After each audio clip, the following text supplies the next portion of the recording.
జిల్లాలో ప్రసిద్ధ పుణ్యక్షేత్రమైన వేములవాడ రాజరాజేశ్వర స్వామి ఆలయానికి భక్తులు పోటెత్తారు. కార్తీక మాసం 3వ సోమవారం సందర్భంగా భారీగా తరలి వచ్చిన భక్తులతో వేములవాడ ఆలయం భక్తి జనసంద్రంగా మారింది. బారు తీరి భక్తులు ప్రత్యేక పూజలు, అభిషేకాలు నిర్వహించి స్వామివారిని దర్శించుకున్నారు.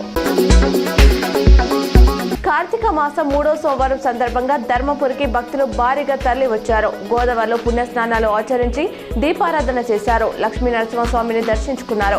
గోదావరి మహాఆరతి వ్యవస్థాపక అధ్యక్షుడు బీజేపీ జాతీయ నాయకులు పొల్సాని మురళీధర్రావు ఆధ్వర్యంలో గోదావరి మహాఆరతి అత్యంత వైభవంగా నిర్వహించారు. గోదావరి నదికి ప్రత్యేక పూజలు నిర్వహించి సౌభాగ్య ద్రవ్యాలను, వస్త్రాన్ని సమర్పించారు.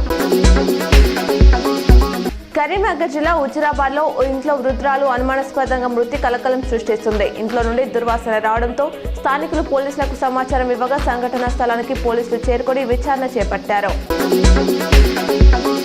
విద్యాశాఖ ఆధ్వర్యంలో హైదరాబాద్ లో నిర్వహించిన రాష్ట్ర స్థాయి కలోత్సవ్ పోటీలో కరీంనగర్ జిల్లాకు చెందిన విద్యార్థులు ప్రతిభ కనబర్చారు. 4 ప్రథమ బహుమతులు సాధించారు. 2 స్థానాలు ప్రభుత్వ పాఠశాలల విద్యార్థులు, మరో 2 స్థానాలు ప్రైవేట్ విద్యార్థులు సాధించారు. మొత్తం 12 రంగాల్లో పోటీలు నిర్వహించగా అందులో 4 రంగాల్లోనూ కరీంనగర్ విద్యార్థులే విజయం సాధించడం విశేషం. కరీంనగర్ కృష్ణానగర్లోని అభయ ఆంజనేయ స్వామి ఆలయంలో అయ్యప్ప స్వాములకు అన్నదానం, నిత్యాదానం ప్రారంభమైంది. డిసెంబర్ 20 వరకు ప్రతిరోజు అయ్యప్ప స్వాములకు అన్నదానం నిర్వహించడం జరుగుతుందని దేవాలయం ప్రధాన అర్చకులు తాటిచెర్ల హరికిషన్ శర్మ తెలిపారు.